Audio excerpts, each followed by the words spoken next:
Αναβλητικότητα, τέλος. Πήγα επιτέλους στους σκληρούς μου δίσκους για επισκευή εδώ στη Φορταλέζα, στη Βραζιλία. Είχα εδώ και καιρό 2 χαλασμένους σκληρούς δίσκους, εξωτερικούς σκληρούς δίσκους, τους οποίους όταν συνέδεα με καλώδιο στο υπολογιστή έκαναν έναν ήχο, αλλά δεν μπορούσα να έχω πρόσβαση στα αρχεία μου. Το είχα αποδεχτεί, γιατί τους είχα πάει για επισκευή μία φορά στο Ρίο ντε Τζανέιρο, ρώτησα τιμή, μου είπανε γύρω στα 500 ευρώ. Μετά ξαναπροσπάθησα στην Παραγουάη, όπου μου είπανε γύρω στα 800 ευρώ για τον κάθε δίσκο. Ο κάθε δίσκος είναι 2 TB, αυτοί ήταν οι 2 μικροί δίσκοι. Και εδώ και μερικές μέρες χάλασε και ένας τρίτος εξωτερικός σκληρός δίσκος. Παρένθεση, οι δίσκοι είναι Seagate, οι 2 από τους 3. Κλείνει παρένθεση. Αυτός όμως ο δίσκος είχε σημαντικά αρχεία, βίντεο, τα οποία χρειάζομαι. Και έτσι λέω, δεν γίνεται. Πάνε να δοκιμάσει άλλη μια φορά. Αυτή τη φορά στη Φορταλέζα, μπορεί να είναι πιο φθηνά, ποιος ξέρει. Πήγα λοιπόν σήμερα, γνώρισα τον Ματέους, ο οποίος ήταν έτσι στο κλείσιμο, αλλά έκατσε και μου εξήγησε τα πάντα για το πώς λειτουργεί το σύστημα, οι δίσκοι, η πλακέτα. Εντάξει, δεν κατάλαβα και πάρα πολλά να πω την αλήθεια, αλλά μου έδειξε και τους υπολογιστές του που ήταν καμπύλη και μπορούσε να πάει με το ποντίκι του από τη μία οθόνη στην άλλη. Μου έκανε και μάθημα ουσιαστικά μηχανικής, μηχανολογίας, πληροφορικής. Δεν ξέρω πώς να το αποκαλέσω το συγκεκριμένο, αλλά μου το εξήγησε πάρα πολύ αναλυτικά.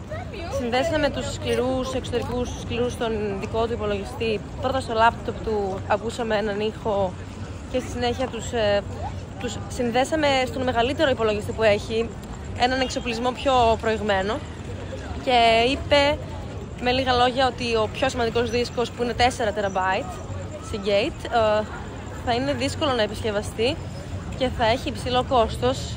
Και για τους άλλους 2 που τους συνδέσαμε και έκαναν ήχο, αλλά από ό,τι φαίνεται η κεφαλή δεν έχει πρόβλημα, αυτοί θα κοστίσουν λιγότερο, αλλά τους άφησα εκεί για να μου πει τις επόμενες μέρες ακριβώς το ποσό και να αποφασίσουμε αν θέλουμε να τους επισκευάσουμε ή όχι.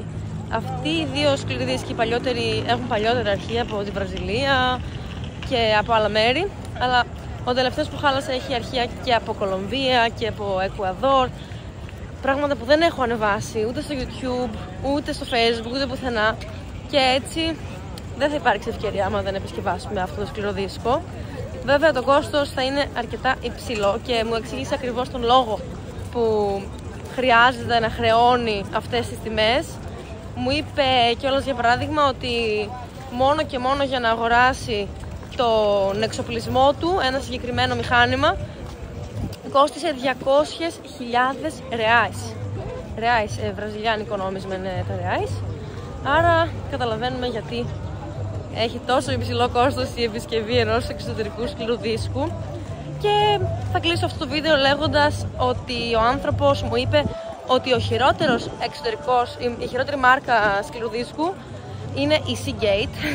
Δεν θέλω να κάνω δυσφήμιση, αλλά αυτό μου είπε και ήθελα να προειδοποιήσω τον κόσμο, γιατί μου λέει είναι ο πιο δημοφιλής δίσκος για κάποιο περίεργο λόγο, παρόλο που οι μισοί από τους δίσκους που έρχονται στο μαγαζί μου είναι Seagate.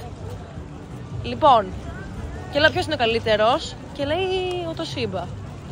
Αλλά ο κόσμος δεν τον προτιμάει, αν και πολλές φορές έχει και χαμηλότερη τιμή, γιατί νομίζει ότι επειδή έχει χαμηλότερη τιμή ότι είναι και χειρότερος εξωτερικός σκληρός δίσκος. Άμα αγοράσω σκληρό δίσκο από εδώ και πέρα, δεν θα είναι Seagate, μάλλον θα είναι Toshiba. Και θα πρέπει να φυλάω τα αρχεία μου λίγο καλύτερα, γιατί το έχω πάθει τόσες πολλές φορές. Τόσες πολλές φορές βασανίζομαι, βάζω όλη μέρα καλώδια, το βγάζω, προσπαθώ. Έχω χάσει τα αρχεία μου, αλλά μυαλό δεν βάζω. Και τώρα έχω κι άλλον ένα σκληρό δίσκο που είναι πάλι Seagate και πάλι έχει μερικά προβλήματα και πρέπει να δράσω γρήγορα πριν πάθω πάλι τα ίδια, και μετά έχουν χαθεί όλα τα αρχεία, δεν υπάρχει τίποτα. Μόνο τα πράγματα που έχουν ανέβει στο διαδίκτυο, τον οποίο χρησιμοποιούμε και ως σκληρό δίσκο από ό,τι φαίνεται, γιατί τι καλύτερο από το YouTube για να ανεβάζεις τα βιντεάκια σου και να μείνουν και πάντα εκεί. Τουλάχιστον αυτά που έχεις ήδη κάνει επεξεργασία. Τέλος πάντων, αυτά είναι τα προβλήματα της νίκης νούμερο 822 και σας στέλνω όλους πολλά χαιρετίσματα από την όμορφη Φορταλέζα. Μια όμορφη βόλτα εδώ το βράδυ, υπέροχα κτίρια, μοντέρνα και κόσμος που απολαμβάνει τη βόλτα του. Σημείωση. Όταν είπα στον Ματέους ότι η Φορταλέζα είναι μια πολύ όμορφη πόλη, μου λέει «Α, ναι, γιατί εμένα δεν μου αρέσουν δύο πράγματα. Πρώτον, η ζέστη και δεύτερον, η εγκληματικότητα». Και λέω «Εμένα μου αρέσει η ζέστη». Και λέω «Όσον αφορά την εγκληματικότητα, έχει συμβεί κάτι σε σένα προσωπικά?» Λέει «Όχι, αλλά υπάρχουν επικίνδυνες περιοχές». Όπως και να έχει, του λέω «Υπάρχει και ένα άλλο έγκλημα που μπορεί να μην είναι προφανές, αλλά είναι το να ανοίγεις το παράθυρο σου κάθε μέρα και να βλέπεις σύννεφα, βροχή και κρύο. Όπως πολλές φορές συμβαίνει στην Αγγλία και σε άλλες χώρες στα βόρεια, ας πούμε, της Ευρώπης, αλλά και σε πολλές χώρες γενικότερα.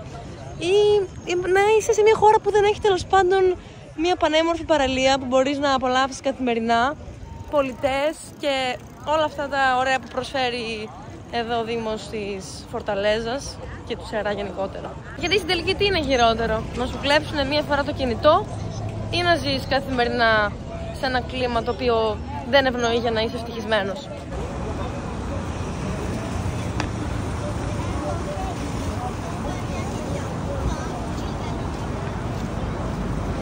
Τι ωραίο οι άνθρωποι να γυμνάζονται στην παραλία. Έρχονται με τα βάρη τους, με τα λάστιχά τους, με τους προπονητές τους και με την καλή τους διάθεση για να γυμναστούν. Υπέροχο.